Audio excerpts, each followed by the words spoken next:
वहां में श्री जनक जी महाराज ने दशरथ जी के पास निमंत्रण भेजा। महाराज, विवाह तो संपन्न हो गया, अब आपसे निवेदन है हमारा, आप पूरे बारातियों सहित हमारे आंगन में पधारिए और आकर के हमारे आंगन में जूठन गिरा करके महाराज हमें धन्य करिए, हमारा आंगन आप पवित्र करिए।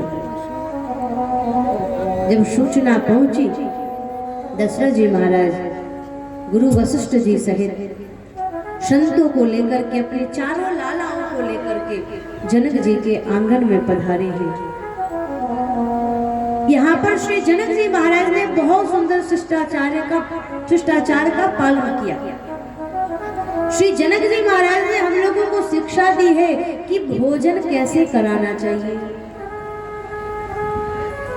पुनि जीवनार भई बहुभांति, पठे जनक बुलाए बाराती, परत पावड़े बसन अनूपा, सूतन समेत गवन किए भूपा। जनक जी महाराज ने जब बुलाया, दशरथ जी अपने पुत्रों सहित आए और जनक जी ने क्या किया, बोले जब महाराज श्री दशरथ जी पधारे अपने पुत्रों को लेकर, गुरु वशिष्ठ जी को लेकर, सादर सबके पाय पखारे, सादर सबके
मिथिला की भूमि ने। भोजन कराने की पद्धति क्या है, बोले श्री जनक जी महाराज ने दशरथ जी सहित चारों दुल्हे का, बोले चारों कुंवरों का चरण प्रक्षालन किया। और कैसे, बोले धोए जनक अवधपति चरना, सील स्नेह जाय नहीं वरना। पूरे सील और स्नेह के साथ में चरण प्रक्षालन किया और संदेश दिया, जब आपके घर कोई संत, कोई ब्राह्मण आवे, प्रथम दिवस जब भोजन ग्रहण करने के लिए बैठे, बोले पहले चरण धोइए। चरण धो करके बोले पीढ़े पर आसन लगा करके उसको बिठाइए। भोजन जहाँ पे कराना है, बोले पहले उस भूमि को आप जल डाल करके पवित्र करिए। अगर मिट्टी है घर में तो बोले गौ के गोबर से लेपन करिए। अगर मिट्टी नहीं है, फर्श है, बोले जल से उसको पोंछिए। फिर आराम से वहां पर प्रेम से पीढ़ा बिछाइए। फिर भोजन रखने के लिए एक दूसरा पीढ़ा लगाइए, वहां पर आप संत ब्राह्मण को बिठाइए, चरण धोइए। भगवान श्री कृष्ण बोले द्वारिकाधीश हैं, लेकिन जब सुदामा जी द्वारिकाधीश के पास गए तो द्वारिकाधीश श्री कृष्ण ने क्या किया, बोले अग्र ही छिरसा राजन भगवान लोक पावन, व्यलिम्पथ दिव्य गंधेन चंदना गुरु कुमकुमई। भगवान श्री कृष्ण ने, द्वारिकाधीश ने श्री सुदामा जी के चरणों का प्रक्षालन किया और बोले चरण प्रक्षालन करके उस चरणामृत को भगवान श्री कृष्ण ने खुद लेकर के पान किया। पूरे द्वारिका में उसका सिंचन करवाया। भोजन कैसे कराना चाहिए, बोले ये हमें सिखाया द्वारिका की भूमि ने। भोजन कैसे कराना चाहिए, ये हमें सिखाया जनकपुर की भूमि ने, मिथिला की भूमि ने। श्री जनक जी महाराज ने बहुरी राम पद पंकज धोए, जे हर हृदय कमल बह बोए। जिन चरणों को भगवान श्री भोलेनाथ अपने हृदय में सदैव बसा करके रखते हैं, ऐसे चरणों का प्रक्षालन श्री जनक जी महाराज ने किया। बोले तीन भाई राम समझ आनी, धोए चरण जनक निज पानी। अपने हाथ से चाहते तो जनक जी कह देते बहुत सारे सेवक हैं, आप इनके चरण धुल दो, उसके बाद में भोजन कराऊंगा। नहीं, यहाँ पर बोले महाराज सेवकों को लगाया ही नहीं श्री जनक जी महाराज ने, अपने हाथ से तीनों भाइयों का चरण धोया, प्रभु श्री राम जी का चरण धोया। आसन उचित सबहि नृपदीन है, बोली सूपकारी सब लीन है। उचित आसन दिया सबको और अब बोले भोजन परोसा गया। भोजन में क्या परोसा गया? शूपोदन सुरभि सरभि, सुंदर स्वाद पुनीत, छन महु सबके परोसगे, चतुर सुवार बनीत। पहले भोजन परोसने से पहले महाराज ऐसा पत्तल परोसा गया, सादर लगे परन पनवारे, कनक कील मणिपान सवारे। गोस्वामी जी महाराज वर्णन करते हैं, स्वर्ण थाल है और सोने के थाल में बोले मणि का जो है ना कील लगा हुआ है, सोने का थाल, चांदी का लोटा जिसमें कहीं कहीं मणि जड़ित है, सामने रख दिया गया। अब आप विचार करिए कि जिसके घर सोने का थाल था जिसमें मणि लगी हुई थी, जिसके घर चांदी का लोटा भोजन करने के लिए बोले सोने का थाल परोसा गया, चांदी का लोटा रखा गया, उसके घर क्या सूपोदन सुरभि सरभि, सुंदर स्वाद पुनीत, क्या केवल यही था? बोले पहले क्या परोसा गया?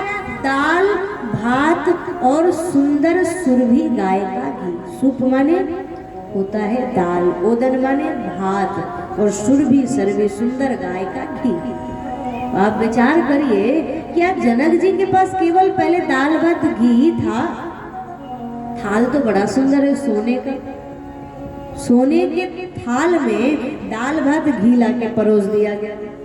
आज के समय में किसी बाराती को केवल दाल भात घी परोस दो, क्या कहेगा भैया ये बारातियों के खाने के लिए? अरे ये तो मरीजों का भोजन है दाल भात घी। दाल भात घी परोसने के पीछे श्री जनक जी महाराज की तात्विक दृष्टि क्या है?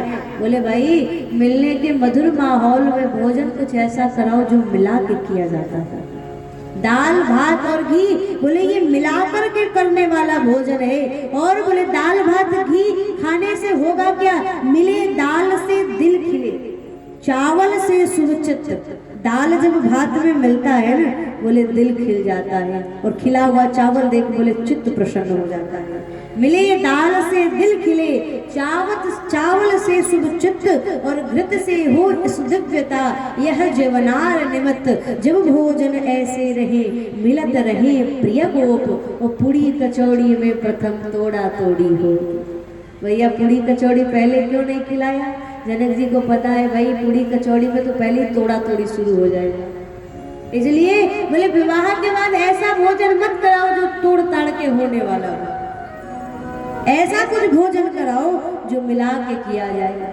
कैसे भोजन कराया श्री जनक जी महाराज ने? सबको बिठा करके। यहाँ सेवकों की कमी नहीं है, फिर भी जनक जी अपने हाथ से भी सबको परोस रहे हैं। आज के समय में भोजन कैसे होता है? जमाना वो चला गया जब लोग प्रेम से बिठा करके भोजन कराते थे। अब तो महाराज बोले जहाँ बफर सिस्टम नहीं रहता है, कहते उसके घर वालों को तो मैनर ही नहीं था। सारी व्यवस्था तो ठीक थी, बोले बफर सिस्टम यदि न हो तो किसी को कुछ अच्छा ही नहीं लगेगा। अब आप विचार करिए, जो इंसान होते, जो अच्छे लोग होते, जो सज्जन होते, वो बैठ करके खाते हैं, लेकिन बोले जानवर जो होते हैं ना, जानवरों को कभी आपने बैठ के खाते हुए देखा है? गैया, भैंस, बोले ये कभी बैठ के नहीं खाते, ये लोग खड़े खड़े खाते हैं।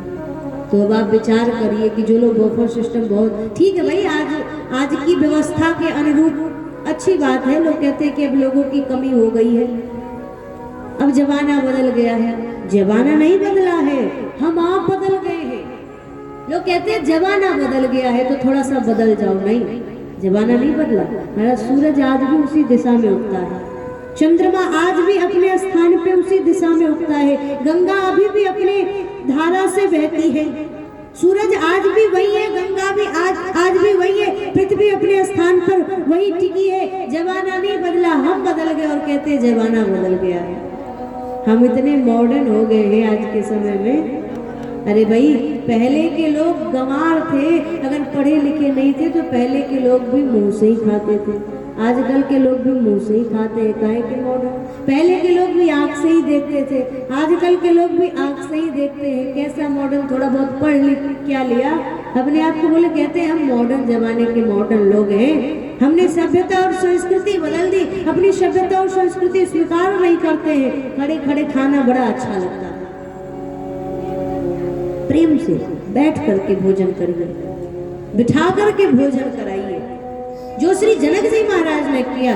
जनक जी महाराज राजा हैं, चक्र चूड़ामणि है, इनके पास किसी वस्तु की कमी है, किसी चीज की कमी नहीं है, लेकिन इनके जीवन में विनम्रता कितनी है ये दर्शाया यहाँ गोस्वामी तुलसीदास जी महाराज ने। चरण प्रक्षालन करना, अपने हाथ से आसन बिछाना और उसके बाद अपने हाथ से बोले सबके साथ में लग करके भोजन कराना।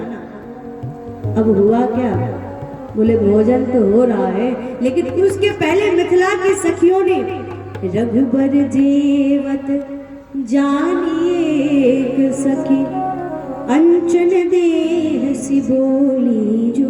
राम जी जब भोजन करने के लिए बैठे तो कुछ सखियां बोले राम जी के पास आ गई और आकर के अपने सर पे पल्लू डाल लिया और पल्लू डाल करके राम जी से कहने लगी, राम जी हमारा कुछ प्रश्न है आपसे, आप हमारे उन प्रश्नों का उत्तर दे दीजिए, उसके बाद आप भोजन करिए। ये कौन सा प्रश्न कर रही है? रघुबर जेवत जानिए सखी अंचन देह सी बोली जो, कहूँ लाल तुम काके जाए, कहूँ लाल तुम काके जाए, सत्य कहूँ जिय खोली जो। रघुबर जेवत जानिए सखी अंचन देह सी बोली जो। सखी आई और आकर के राम जी से कहती है, राम जी कृपा करके बताइए कि आप किसके पुत्र हैं। राम जी ने कहा ये कौन सा प्रश्न हुआ, हम किसके पुत्र हैं क्या आपको पता नहीं? बिना पता लगे आपने विवाह करवा दिया हमारा जानकी जी के साथ। बोले नहीं राम जी, बात ऐसी है कि थोड़ा सा हमें संदेह है।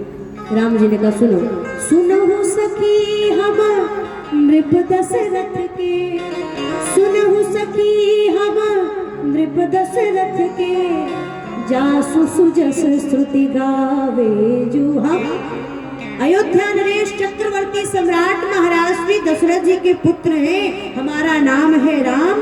और ये जो तीनों अनुज मेरे सामने बैठे हैं, आपके सामने बैठे हैं, एक का नाम है भरत और बोले उसके बाद वाले का नाम है लक्ष्मण, फिर उसके बाद वाले का नाम है शत्रुघ्न। हम चार भाई हैं, चार पुत्र हैं श्री दशरथ जी के, राम लक्ष्मण भरत और शत्रुघ्न। सखियों ने कहा हमें समझ में नहीं आता है क्यों? भूपति गौर श्याम तुम लालन। अरे तुम्हारे पिता महाराज श्री दशरथ जी तो गोरे हैं, और जहां तक हमें पता है कि अगर माता पिता गोरे गोरे हो तो बोले संतान भी गोरे होते हैं। भूपति गौर श्याम तुम लालन, हम कैसे पतियाए जो। हमें विश्वास नहीं होता कि आप दशरथ जी के ही पुत्र हो, क्योंकि आपके पिताजी हैं गोरे। हमने जहाँ तक सुना है आपकी तीनों माताएं भी हैं गोरी गोरी, आप श्याम कैसे हो गए? राघवेंद्र सरकार ने सखियों को उत्तर दिया, सुनो हम अगर श्याम रंग के हैं तो इसके पीछे कारण क्या है। सुनो सखी हम श्याम न होते, अगर हम श्याम रंग के न होते तो क्या होता? सुनहु सखी हम श्याम न होते तो श्रृंगार रस गावे जो। अगर हम श्याम रंग के न होते तो श्रृंगार रस का वर्णन कौन करता। सखियों ने कहा राघवेंद्र सरकार ऐसा मत कहिए, अगर आप श्याम न होते तो श्रृंगार रस का वर्णन कौन करता। क्यों? सखियां कह रही है हमारे श्री जनक लली रस के रस। हमारे श्री किशोरी जी है ना, बोले हमारे श्री जनक लली रस के रस बिन बोले क्यों आए जो। रघुबर जेवत जानी एक सखी अंचन देह सी बोले जो। राम जी कह रहे सुनहु सखी मकरंद मधुप हित। बड़ा तात्विक भाव है इसमें। सुनहु सखी मकरंद मधुप हित भौ रही कौन बुलावे। अरे बाग में बोले मकरंद पे बैठने के लिए, कमल पे बैठने के लिए भौरों को बुलाने कौन जाता है? कोई बुलाने नहीं जाता है, इसलिए बोले भौरे तो अपने आप चले आते हैं। राम चरण सुनी बचन सखी तब सब सखियां मुस्कावे जो। राम जी की इन बातों को सुन करके सखियां मंद मंद मुस्कुरा रही हैं। रघुबर जेवत जानी एक सखी अंचन देह सी बोले जो।